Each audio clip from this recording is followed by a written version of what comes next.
اور جو پیغمبروں کے جانے کے بعد جو پیغمبروں کے وارث ہیں، جو پیغمبروں کو فالو کرتے ہیں، وہ صرف علماء ہیں، اس کے علاوہ کوئی بھی نہیں ہے۔ وہ عالم جو باعمل ہو، وہ عالم جس کے پاس صحیح علم ہو، اس کے علاوہ اندر کے انسان کو ٹھیک کرنا کسی کے بس میں نہیں ہے۔ اور ایسے عالم جو باعمل بھی ہوں اور علم بھی ہو اور تجربہ بھی ہو، ان کو بزرگ کہا جاتا ہے ہماری اصطلاح میں۔ سمجھ میں نہیں آتی بات؟ تو ہم یوں بھی کہہ سکتے ہیں کہ اندر کا آدمی بزرگوں کی بغیر ٹھیک نہیں ہو سکتا۔ ہاں، بزرگ کی پھر دو قسمیں، سچی مچی کے اور جھوٹی موٹی کے۔ تو وہ تو ہر چیز کی دو قسمیں ہیں۔ ہر چیز کی کتنی قسمیں ہیں بھائی؟ ہر جگہ ایک نمبر بھی ہوتے ہیں، دو نمبر بھی ہوتے ہیں۔ بادام خالص بھی ملیں گے، دو نمبر بھی ملیں گے آپ کو۔ چینی ایک نمبر بھی، اور آپ کہہ سکتے ہیں دو نمبر چینی کہاں سے ہوگی؟ وہ جو پہلے جنرل مشرف کے دور میں یوٹیلیٹی اسٹور سے سستی چینی ملتی تھی، وہ دو نمبر ملتی تھی، ٹھیک ہے نا؟ وہ ڈبل ڈلتی تھی، جتنی مہنگی چینی آدھی ڈلتی تھی۔ تو وہ اس طرح گورنمنٹ نے گھسیٹ دیا لوگوں کو۔ ارے پتی ایک دفعہ کوئی لے کر آ گیا ہمارے گھر میں، سستی ہے، بہت بہت سستی، آدھے ریٹ پہ، اتنی سستی پتی فلاں جگہ سے مل رہی ہے۔ تو جو وہ سستی پتی مل رہی ہوتی ہے نا، اس کے 2 چمچے ڈلتے ہیں، اور مہنگی والی کے 1 چمچہ ڈلتا ہے، اور وہ 2 چمچے ڈل کے بھی وہ ذائقہ نہیں آتا اس کا۔ سمجھ رہے ہو؟ تو یہ گورنمنٹ جب سستائی کرتی ہے نا، تو یہ سیٹنگ ہو جاتی ہے حکومت کی۔ نہیں آ رہی سمجھ میں؟ تو ہر چیز میں جب 2 چیزیں ہوتی ہیں، 1 نمبر بھی اور موبائل 1 نمبر 2 نمبر ہوتے ہیں کہ نہیں ہوتے؟ تو یہ کہنا کہ سارے بزرگ ہی غلط ہوتے ہیں، اب بعض لوگ کہتے ہیں ان لوگ کے بزرگ غلط ہیں، تو اپنے والے لے آؤ، تمہارے بزرگ مارکیٹ میں ہے ہی نہیں، ٹھیک ہے نا بھائی؟ آپ لے آؤ نا کوئی بزرگ، تو بزرگوں کے بغیر تو اندر کا آدمی ٹھیک ہوگا نہیں، یہ تو ممکن نہیں ہے۔ بزرگ کا مطلب ہی یہی ہوتا ہے جس کا علم، تجربہ، تقوی، یہ تینوں چیزیں زیادہ ہوں، اور پیغمبر صلی اللہ علیہ وسلم کو فالو کر رہے ہو، کیونکہ پیغمبر کی اطاعت کے بغیر آپ اندر کے آدمی کو ٹھیک نہیں کر سکتے۔ خود نہیں ٹھیک ہو سکتا، دوسروں کو کیسے ٹھیک کرے گا؟ یہ اسلام کا دعویٰ ہے، یہ ہوائی باتیں نہیں ہیں۔ آج لوگ ماہر نفسیات سے اپنے اندر کو ٹھیک کروا رہے ہیں، کچھ باتیں ان کی اچھی ہوتی ہیں، میں یہ نہیں کہہ رہا کہ 100% غلط ہوتے ہیں، وہ جو ان کی ٹھیک باتیں ہوتی ہیں وہ تو اسلام پہلے کر چکا ہے وہ باتیں، لیکن صحیح معنوں میں آدمی اندر سے ٹھیک جبھی ہوگا جب کس کو فالو کرے گا؟ پیغمبروں کو، اور پیغمبر کے دنیا سے جانے کے بعد علماء کو فالو کرے گا، صحیح علماء کو، اہل حق علماء، ورنہ اندر سے ٹھیک ہو ہی نہیں سکتا۔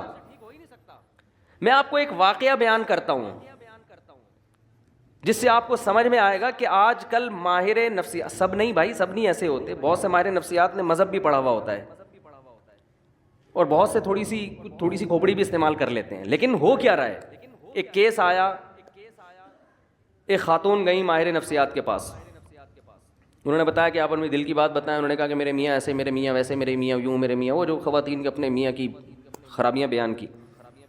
ماہر نفسیات نے کہا کہ آپ گھنٹہ بات سنی تسلی کے ساتھ۔ بعض لوگ تو سنتے ہی نہیں ہیں بات کو نا، آپ سنو تو صحیح اگلا کیا رہا ہے۔ انہوں نے کہا میاں سے علیحدگی لے لو، آپ ٹھیک ہو جاؤ گی۔ آپ کا فالٹ کیا ہے؟ آپ کا فالٹ کیا ہے؟ میاں، تو میاں سے کیا لے لو؟ علیحدگی لے لو۔ میاں کے بارے میں سب سے پہلے تو یہ پوچھنا چاہیے کہ آپ کو ان سے چڑ کیوں ہے، اس میں خرابی کیا ہے؟ سمجھ رہے ہیں؟ میاں سے کے بارے میں پوچھا گیا کیا خرابی ہے؟ نان نفقہ دیتا ہے؟ ہاں جی نان نفقہ بولو دیتا ہے۔ میاں، جو بھی میاں بیوی کے ازدواجی تعلقات ہوتے ہیں، بعض دفعہ وہ نہیں ہوتے 2-2 3-3 سال سے، تو عورت ڈپریشن میں جاتی ہے، وہ ہوتے ہیں، ہاں جی وہ بھی بھرپور ہو رہے ہیں۔ جوائنٹ فیملی میں رکھا ہوا ہے میاں نے، ساس بہو نہیں جی، ساس کا کوئی چکر نہیں، الگ گھر لے کے دیا ہوا ہے۔ میاں آتے کتنی دفعہ ہے جی، اتنا ٹائم میاں مجھے دیتے ہیں۔ کھوپڑی تھوڑی سی استعمال کرنی چاہیے۔ یہ سب باتیں جب کر لی ہیں تو اب آپ اس خاتون کو سمجھائیں کہ محترمہ فالٹ میاں میں نہیں ہے، فالٹ کس میں ہے؟ بولو آپ۔ وہ کہہ رہی ہے اسے طلاق لے کے نا جاب کرو۔ کیا کرو؟ جاب کرو۔ آپ ازدواجی زندگی اختیار نہ لے کے چلو۔ یہ میں زیادہ ڈیٹیل میں نہیں جاؤں گا اس میں نا، کیونکہ پھر بعض لوگ سمجھ جاتے ہیں کس کی بات ہو رہی ہے۔ میں زیادہ ڈیٹیل میں نہیں جاؤں گا، میں کھل کے بات کر نہیں پا رہا، جزوی واقعات ہوتے ہیں نا لوگوں کو۔ یہ ایک واقعہ ہوتا نا تو ہم کہتے ہیں کہ یہ جو ہے ماہر نفسیات سے غلطی ہو گئی ہے۔ یہ بہت زیادہ واقعات ہیں ہمارے ہاں۔ اکثر ماہر نفسیات مذہب سے بالکل فارغ ہیں، اس خاتون کو یہ حل بتایا جا رہا ہے کہ ڈیورس لو اور جاب کرو. یہ نہیں پتا کہ یہ جب ڈیورس لے گی ایسے میاں سے جس میں کوئی فالٹ، کوئی بڑا فالٹ نہیں ہے، کیونکہ میں بھی جانتا ہوں ان کی حالات کو، کوئی بڑا فالٹ نہیں ہے. تو جب یہ ڈیورس لے کے جاب کر کے، عورت کی ضرورت صرف جاب تھوڑی ہے، اور طلاق یافتہ عورت نکاح کس سے کرے گی؟ ہمارے ہاں بعض ڈاکٹروں کو اس سے کوئی غرض نہیں ہے، وہ کہیں گے کیا ضرورت ہے ان سب چیزوں کی. زنا کو پیشہ بنا سکتی ہے ایک عورت، زنا کی طرف مائل ہو سکتی ہے ایک عورت. تو ایسے الٹے الٹے مشورے، ایسے الٹے الٹے مشورے. ہونا یہ چاہیے کہ عورت کو یہ سمجھایا جائے کہ بی بی شوہر کا اتنا بڑا حق اللہ نے رکھا ہے کہ اگر کسی کو سجدے کا حکم ہوتا تو عورت کو حکم ہوتا کس کو سجدہ کرے؟ شوہر کو. وہ جو بار بار زوجہ کے پاس آ رہا ہے نا، تو اس کو بھی تعبیر کیا شہوت پرست ہے. یہ بھی تو کہا جا سکتا ہے کہ اس کو تم سے محبت اتنی ہے کہ تمہارے بغیر رہ نہیں سکتا، لیکن اس کو تعبیر کیا جا رہا ہے کہ شہوت پرست، اپنی خواہش پوری کرنے کے لیے رکھا ہوا ہے اس نے. ہر چیز کو کہاں لے کے جانا؟ الٹا. میں بہت سی ایسی ماہر نفسیات خواتین کو جانتا ہوں جن کے اپنے گھر بسے ہوئے نہیں ہیں. میں دیکھیں کسی خاص ماہر نفسیات کے بارے میں نہیں کہہ رہا، سارے ایک جیسے نہیں ہوتے. کہیں آپ کسی ڈاکٹر کو سمجھانا شروع کریں تمہارے بارے میں بات ہو رہی ہے. ایسے ماہر نفسیات کو جانتا ہوں جو لوگوں کی کاؤنسلنگ کرتے کرتے کرتے خود ڈپریشن کے مریض بنے اور بالآخر دماغی توازن کھو بیٹھے. ان میں غم برداشت کرنے کی طاقت نہیں تھی. سمجھتے ہو کہ نہیں سمجھتے؟ تو اندر کے آدمی کو ٹھیک کرنا میرے بھائی یہ ڈاکٹروں کا کام نہیں ہے. ڈاکٹر کو بھی چاہیے پیغمبروں سے پوچھے کیا میں اندر سے کیسے ٹھیک ہوں گا. یہ ڈاکٹروں کا کام نہیں ہے. انسان کی دو حیثیتیں ہیں، ایک اس کی باڈی ہے، جسم ہے. ہمارے ماہر نفسیات اکثر گوروں سے پڑے ہوئے ہیں. ایک ڈاکٹر نے تو عجیب بات کی، حالانکہ یوٹیوب پہ بڑے ان کے لوگ سنتے ہیں، بڑے فالوورز ہیں ان کے، اور بڑا بات کرنے، بڑے تمیز اور یہ سب. میں ان کی اسپیچ سن رہا تھا، انہوں نے کہا کہ یہ جو نکاح ہے نا، نکاح اس کی تاریخ ہے 5000 سال قبل مسیح، یعنی حضرت عیسیٰ علیہ السلام سے 5000 سال پہلے یہ شادی بیاہ کا رواج شروع ہوا ہے. میں نے کہا اب آپ دیکھو، ایسی ان لاجیکل بات ہے، ایسی ان لاجیکل بات، اور ایسی ان لاجیکل بات کرنے والا آدمی لوگوں کی کاؤنسلنگ کر رہا ہے، اندر کے آدمی کو ٹھیک کرنے کی کوشش کر رہا ہے. یاد رکھو، باہر اس باڈی کو ٹھیک کرنا آسان ہے، اندر کے ٹھیک کرنے کے لیے تو بہت زیادہ مینٹل لیول اوپر ہونا چاہیے آپ کا. سمجھتے ہیں کہ نہیں سمجھتے؟ یعنی اس کا مطلب یہ ہوا کہ حضرت عیسیٰ سے 5000 سال پہلے جو دنیا بھر میں آبادی پھیلی ہوئی تھی وہ ساری زنا کرتی تھی، بدکاریاں کرتی تھیں. اچانک کوئی گول میز کانفرنس ہوئی ہے، ان سب نے بیٹھ کے یہ عزم کیا آج سے ہم کیا کریں گے؟ نکاح والی زندگی گزاریں گے. سمجھ میں؟ یہ ممکن ہے عقلاً؟ یعنی اتنی مہذب بن گئی، اور پھر پوری دنیا میں نکاح کا رواج شروع ہو گیا. پھر اب جا کے 100-150 سال پہلے ختم ہوا ہے. کیوں؟ اس لیے کہ گورے نے لکھ دیا، کسی محقق نے، انہوں نے محترم نے کسی کتاب میں پڑھ لیا ہوگا، گورے نے لکھ دیا. اور گورے نے کیوں لکھا؟ کیونکہ اگر آپ یہ مانتے ہیں کہ نکاح ہمیشہ سے ہے تو آپ کو پیغمبروں کو ماننا پڑے گا. سمجھ میں آ رہی ہے بات؟ کیونکہ یہ چیزیں انسان پیغمبروں کی تعلیمات کے بغیر عقل سے فالو نہیں کرتا. عقل تھوڑی جنگل میں رہنے والے انسان کو کہے گی کہ یار باقاعدہ پراپر میرج کر کے ہمیں زندگی گزارنی چاہیے. وہ تو جنگل میں ہے نا. یہ تو جب تک کوئی پیغمبر آ کے ان کو گائیڈ نہیں کریں گے اس وقت تک کسی معاشرے میں نکاح کا رواج آ نہیں سکتا. امریکہ کوشش کر رہا ہے نا، ناکام ہو گیا. کوشش نہیں کر رہا وہ فیملی سسٹم کو بحال کرنے کے لیے. لندن کوشش نہیں کر رہا. یہاں تک کہ گرل فرینڈ کو بیوی والے درجات دے دیے کہ 3 مہینے کوئی گرل فرینڈ آپ کی رہے گی نا تو آپ چھوڑ نہیں سکتے اس کو. کسی بھی طرح سے کوئی ہے نا کہ ریلیشن، کوئی فیملی کا کوئی ہیولائی وجود میں آ جائے، کوئی صورت وجود میں آ جائے، وہ اتنے پڑھے لکھے ہو کے، اتنی پاور کر کے شادی کا سسٹم بحال نہیں کر سکے. اور عیسیٰ علیہ السلام کے زمانے سے 5000 سال پہلے گول مینز کانفرنس ہوئی جنگلیوں کی، انہوں نے بیٹھ کے شادی کو پروموٹ کرنا شروع کر دیا. کیوں؟ صرف گورے نے لکھا ہے، یہ گورے کی تحقیق ہے. نہیں آ رہی بات؟ میرا خیال ہے سمجھ. تو یہ اتنا گورے سے متاثر ہیں، اتنا متاثر ہے. سیدھا سیدھا بول دو، قرآن میں لکھا ہوا ہے کہ ہم نے آدم کو مٹی سے بنایا اور پھر ان کی زوجہ حوا کو بنایا اور ان کا نکاح کیا اور زمین کو انسانوں سے بھر دیا. یہ بات مانتے ہوئے شرم آتی ہے. کیوں؟ اس لیے کہ لوگ کہیں گے یہ ماہر نفسیات گوروں کی تحقیق پیش نہیں کر رہا بلکہ یہ قرآن و سنت کی باتیں کر رہا ہے, ہم نے مولویوں کی باتوں میں نہیں آنا, یہ تو مذہبی باتیں کر رہا ہے. قرآن نے دو ٹوک لفظوں میں کہا ہے کہ بھئی انسان کی بنیاد نکاح سے شروع ہوئی ہے, زنا سے شروع نہیں ہوئی ہے. زنا بعد میں آیا ہے, نکاح قدیم ہے.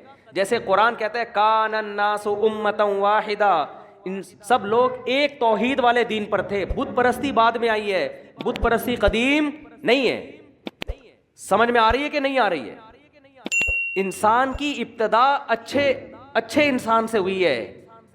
ایسا نہیں ہے کہ انسان برا تھا آہستہ آہستہ مہذب بن گیا, یہ بات غلط ہے. انسان پہلے تہذیب یافتہ تھا, آہستہ آہستہ بد تہذیبی کی طرف گیا ہے. کیا کریں, ہمارے جو لبرل طبقہ ہے نا وہ الٹی کہانی بتاتا ہے. وہ کہتے ہیں پہلے انسانوں میں تہذیب نہیں تھی, اب انسانوں میں کیا آ گئی ہے؟ تہذیب. مذہب یہ کہتا ہے پہلے انسان تہذیب یافتہ تھے, آہستہ آہستہ بد تہذیبی آئی ہے, شرک آیا ہے, زنا آیا ہے. پہلے تو میرج سسٹم تھا, پہلے تو خاندانی نظام تھا, پہلے تو توحید تھی, ایک خدا کی عبادت پیغمبروں کو لوگ مانا کرتے تھے. سمجھ میں آ رہی ہے بات کہ نہیں آ رہی ہے؟ تو اندر کے انسان کو ٹھیک کرنا میرے بھائی کس کا کام ہے؟ یہ پیغمبروں کا کام ہے. اس میں آپ ڈاکٹروں سے رابطہ نہ کریں, یہ پیغمبر ہی ٹھیک کریں گے. تو اندر کے میں بات عرض کر رہا تھا آپ سے, میرے پاس تو کتنے لوگوں کی کالز آئی ہیں. جب میں کال اٹھایا کرتا تھا ونس اپون اے ٹائم, کیونکہ جب بھی میں بات کرتا ہوں لوگ ایک دم جلنا شروع ہو جاتے ہیں, یار پتہ نہیں کون سی کال آپ کے, ہم تو کرتے ہیں تو اٹھاتے نہیں مفتی صاحب. جب میرا موڈ ہوتا ہے نا تو میں کالیں اٹھانا دھڑا دھڑ شروع کر دیتا ہوں, پھر ایک دم بند کر دیتا ہوں. آپ کیا ایسا کیوں ہے؟ میری مرضی ہے. اور کیا, میرا فون ہے, میری جیب ہے, میرا کان ہے, میری مرضی. اور کیا اس میں آپ یہ اس میں کیوں کیا مطلب؟ میں جب دیکھتا ہوں کہ بھائی میں پاگل ہو رہا ہوں فون سن کے تو میں بند کر دیتا ہوں. اب لوگ کہتے ہیں اتنی ضروری بات ہے, اتنی ضروری بات ہے. ہمارے محلے میں ایک ڈاکٹر صاحب تھے, وہ بیچارے ڈاکٹر بن کے ان کا خیال یہ تھا کہ میں لوگوں کا علاج کرتے کرتے خود دنیا سے چلا جاؤں. کوئی محلے میں کوئی ایمرجنسی ہو, لوگ ان کا گیٹ جا کے بجا رہے ہیں. اب ظاہر ہے ایمرجنسی تو ہوگی نا, کسی کا ہارٹ کا مسئلہ ہوگا, کسی کے گردوں میں پین ہوگا. وہ ڈاکٹر بیچارے کا ایسا حشر کیا لوگوں نے کہ وہ اس کو خود ہارٹ اٹیک ہو گیا. ڈاکٹر صاحب کو خود کیا ہو گیا؟ ہارٹ اٹیک ہو گیا.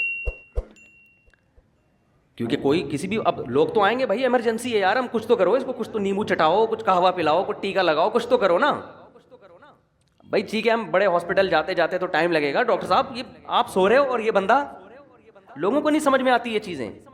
ڈاکٹر صاحب نے اپنا علاج یہ کیا, انہوں نے بولا بھائی میں تو مر جاؤں گا اسی طریقے سے, نہ دن میں چین نہ رات میں چین. وہ رات کو نیند کی گولی کھا کے سوتے تھے, اور گیٹ کے سب سے کونے والے بالکل دوسری طرف جہاں آواز ہی نہ آئے, بیل بھی رات کو بند کر دیتے. ایک دن کوئی محلے میں ایمرجنسی ہوئی, کسی کو اٹیک ہوا, کیا ہوا, جا کے دروازہ بجایا ڈاکٹر صاحب کا. گیٹ تھا لوہے کا, دھاڑ دھاڑ دھاڑ, ڈاکٹر جوں بھی نہیں رینگ رہی ان کے نا. پھر پتھر اٹھا کے مارنا شروع کیے لوگوں نے. ابے کھول, بندہ مر رہا ہے. وہ پڑے ہوئے سو رہے ہیں. وہ اپنا فجر کی نماز کے پابند تھے, اٹھ کے آئے تھے بہت اچھے. اپنی والدہ کی خدمت کی وجہ سے امریکہ کا انہوں نے ویزا مسترد کر دیا. امریکہ ان کو جاب مل رہی تھی, بہت اچھے. انہوں نے کہا میری ماں کی خدمت کرنے والا کوئی بھی نہیں ہے. تو یہ نہیں کہ اولڈ ہاؤس میں عیدی سینٹر میں جمع کرا کے اماں کو نکل جاؤ. انہوں نے کہا نہیں میں نہیں جاؤں گا. اچھے آدمی تھے. سب سے پہلے تو اپنی ماں ہے نا.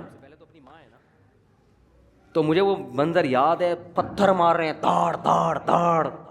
میں نے کہا اتنے بم دھماکے, تو پوری محلہ نکل آتا تھا, وہ نہیں اٹھتے تھے.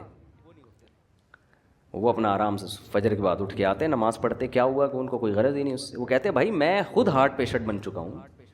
ایسے تو ہر دوسرے دن کوئی آئے گا, کبھی کسی کا کوئی ایمرجنسی. ایک خدمت کا بھی ایک اصول ہے نا, ایک طریقہ ہے, اس طریقے سے ہوگی. لوگ کہتے ہیں ہم کس سے مسئلہ پوچھیں, آپ اگر اتنی ایمرجنسی میں فون نہیں اٹھاؤ گے, بھائی میں اکیلا پوری دنیا میں مفتی نہیں ہوں.